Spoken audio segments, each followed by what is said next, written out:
Welcome back to the channel, guys. In today's video, we're going to take a closer look of the Rolex Submariner Hulk and the Rolex GMT-Master II Batman and figure out why they are so popular.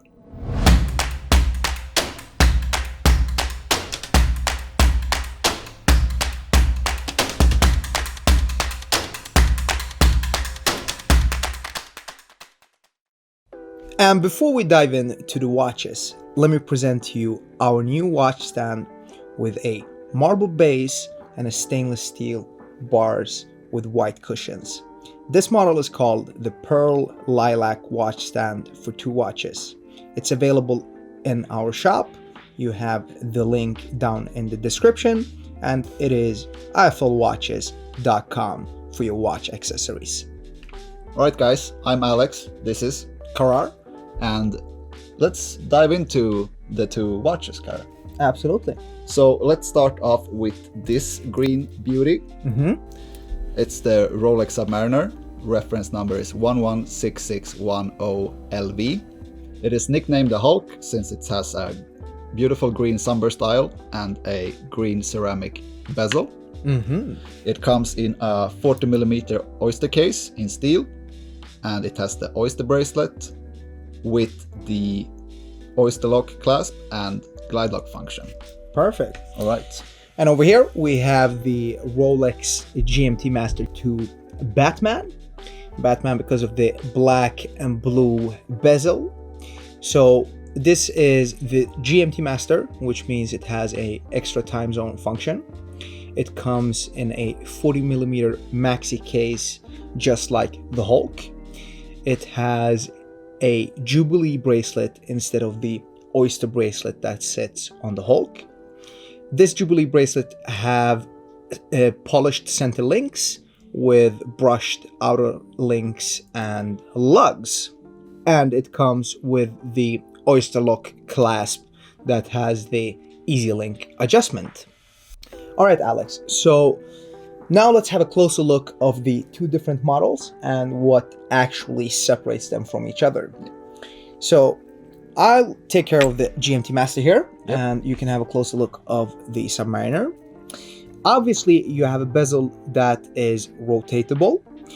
On the GMT Master, you can rotate it both ways, and on the GMT Master, you have 24 clicks that you can rotate the bezel.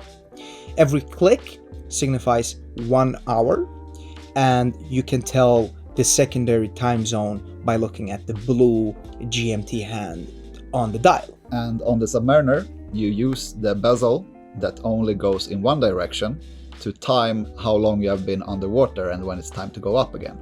So basically what you do is set the triangle to the position of the minute hand, and then you can keep track of how long you've been down there. So let's demonstrate how it would look like if you've been under the water for 20 minutes. So we set the triangle to the position of the minute hand, and then when time elapses, the minute hand will slowly start to point to 20. And when it points to 20, then you know it's time to go up again. Exactly. And the reason why the Submariner's bezel only turns one way is that if you accidentally knock it while under the surface, it will only go in the right direction, so to speak. So it will never show that you have more time left than you actually have. Exactly. So your gas tank doesn't really run out when you're in the bottom of the ocean. Exactly. And another cool feature with the Submariner's bezel is that you can use it for timing the boiling of your eggs. Now we've talked a little bit about the bezel functionality of the 2 watches. Let's take a closer look of the case and the thickness of the watches. Obviously, both watches come with the maxi case. Yes. And there is very little that differentiates these 2 cases from each other. A little bit size difference on the lugs, but you need to go into the detail to actually see that. So the thickness, on the other hand, although the GMT Master isn't designed to be a dive watch, it has a 100-meter water resistance. The Submariner, on the other hand, has 300 meters. 300 meters? Yeah. And the reason why the Submariner is a bit thicker is because of the water resistance. So the Submariner's case thickness is 12.5 millimeters and the GMT Master is 12 millimeters thick. All right, Alex. So we have two different bracelets here as well. Yes. We have the very popular Jubilee bracelet and The even more popular oyster bracelet. Yeah, exactly. That oyster bracelet is actually the brushed version. Yes, the GMT Master earlier came on the oyster bracelet as well, but with the polished center links. Yeah. And since last year, they made a upgrade or downgrade, depending on how you see it, to only have the Batman on the Jubilee bracelet. Yes, exactly. And when it comes to the bracelet game from Rolex, I think all of their bracelets are extremely solid. Yeah. While on the wrist, and there's very little difference how you feel when you're actually wearing it. So I think it's a matter of personal taste and personal preference, which one you lean towards, basically. I personally love the oyster bracelet, but the Jubilee is growing on me day by day. Since we're talking about the bracelets, Yeah, let's talk about the clasps. absolutely. Because on the oyster bracelet, on the Hulk, you have a oyster lock clasp, but this one is equipped with the glide lock function. Mm-hmm. So basically what you can do is that you can adjust the bracelet depending on how your wrist size is changing. For example, when it's warm outside and it gets a little bit more swollen. Yeah, So you can easily just change that.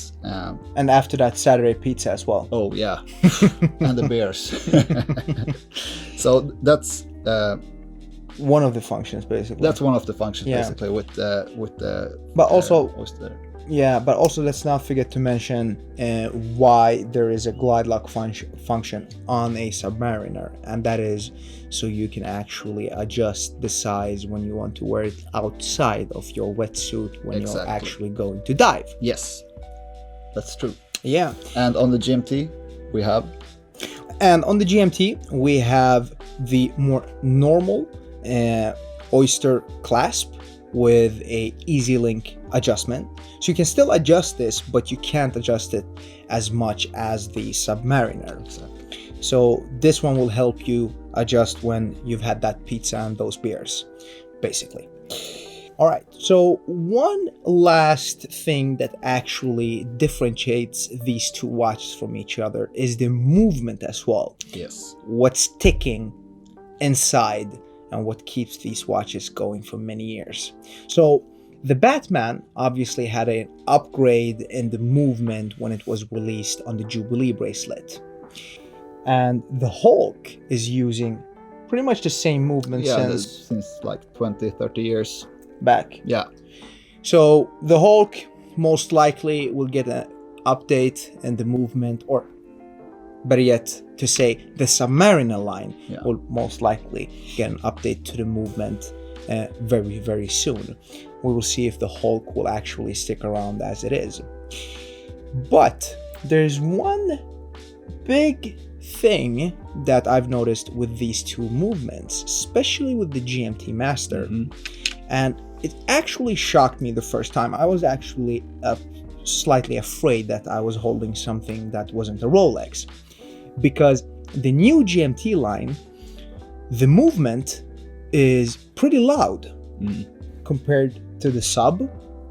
This movement, you can actually hear the rotor spin while it's on your wrist, or when you do it like this. And It rattles quite enough. It's like a rattlesnake, more or less. yes, it reminds you a little bit if you've heard the old Value, obviously not as loud as those. Those were propeller planes, Yeah. but this one is loud enough to... It's loud enough to raise an eyebrow, since it's a Rolex and they're known for their superb movements and everything, and you know. And it's a completely new silent. movement. And it's new, yeah. Yeah, I could understand if it was the other way around. Yeah. But this is a new movement and it actually makes sound. It could also be because the thickness isn't as thick as the Submariner. Maybe the sound wouldn't come through as easy. Much, yeah. Yeah. But yeah, I mean, that is actually a shocker for me. Also, obviously, this is an upgraded movement, so it has way better Power reserve. than the Submariner. I believe this one has 70 hours. Yes. Yeah. Let's talk a bit about the prices, Kara.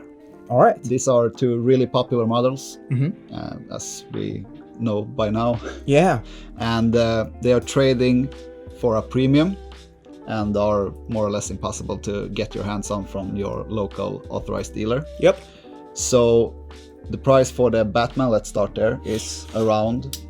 I mean, both of the watches retail price is around $10,000 US, depending if it's US or if it's Europe and so on. But the more interesting fact here is the actual market price for these watches. So the Batman has had a little bit of a roller coaster.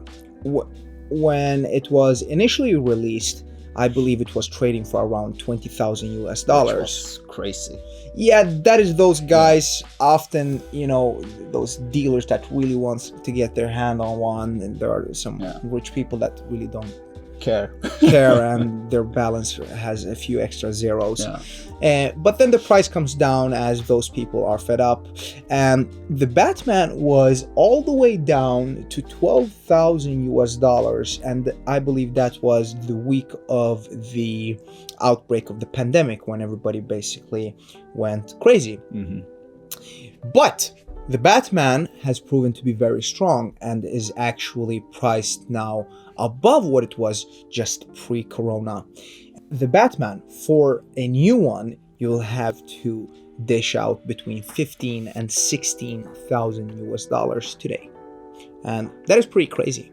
So what's the status on the Hulk? The Hulk, same thing with the retail price. It's around $10,000 US, and the Hulk, there has been a lot of talk now, a lot of buzz every year. I know it's been every year, but this year it's a little bit different, because I've heard from some sources saying that the new Rolex catalog leaked and the Submariner Hulk wasn't on it. I don't know how much truth there is to that, but Rolex has said that they're going to release their news this fall and not next year. So we're going to be in the know very soon. But when it comes to the market price, I think the Hulk has been pushed up a lot lately, just because of these rumors, and obviously because they have been a little bit hard to get due to the lockdowns in Switzerland and Rolex manufactured lockdown and so on. And currently trading for? Currently trading for around $17,000 US. And if you want a 2020 new one, slightly above that as well. So it's been pretty crazy times for the Hulk. Hefty price tag. Yeah, it is a hefty price tag. I mean, we did the video about the Pepsi like a month ago, and the Pepsi was then $7K above retail. The Pepsi is now $9K above retail, and this one is $7K above retail, which is absolutely nuts. Speculation drives the market. And we'll see when that ends. Okay, so let's get to a conclusion here. Which one would you pick of these two? Well, obviously I own the Hulk, so I'm gonna put my vote on the Hulk. Okay, let's do a swap then. Give me my Hulk back. No, I really like the Hulk. I like the green Hulk. I like the contrast with the brushed bracelet and lugs and so on. I don't dislike the Batman. I actually had the Oyster Batman, and I had it for quite a while, and then I let it go. The black and blue just wasn't as attractive when I owned it as it was when I didn't own it. Basically. I understand the feeling. I've also owned both watches in the past. 2 times actually, for the Hulk and the Batman. And if I would buy one of these again, I'd probably go with the Batman on the Jubilee, since I put my old Oyster Batman on the Super Jubilee bracelet before it was available with this option. So you could basically say Rolex copied you. I wouldn't flatter myself that much. But for me, the Hulk is a great looking watch, although I would prefer the balance between the ceramic bezel and the dial to be a bit more matching, since I think there's a small disconnect between the matte ceramic bezel and the very bright sunburst green dial. Yeah. So for me, the black and blue GMT-Master Batman is a bit more subtle, and yeah, I like the Jubilee bracelet more. Okay. So, I mean, there's no right and wrong, or there's not the watch that is better than the other. Yeah. So it's just a matter of personal taste, basically. Absolutely. All right, guys. Thank you so much for tuning in. We'd love to hear your thoughts about which of these two you would pick. Leave a comment down below. Please don't forget to smash the like button and give us a subscribe. Thank you. Thanks so much. Bye-bye.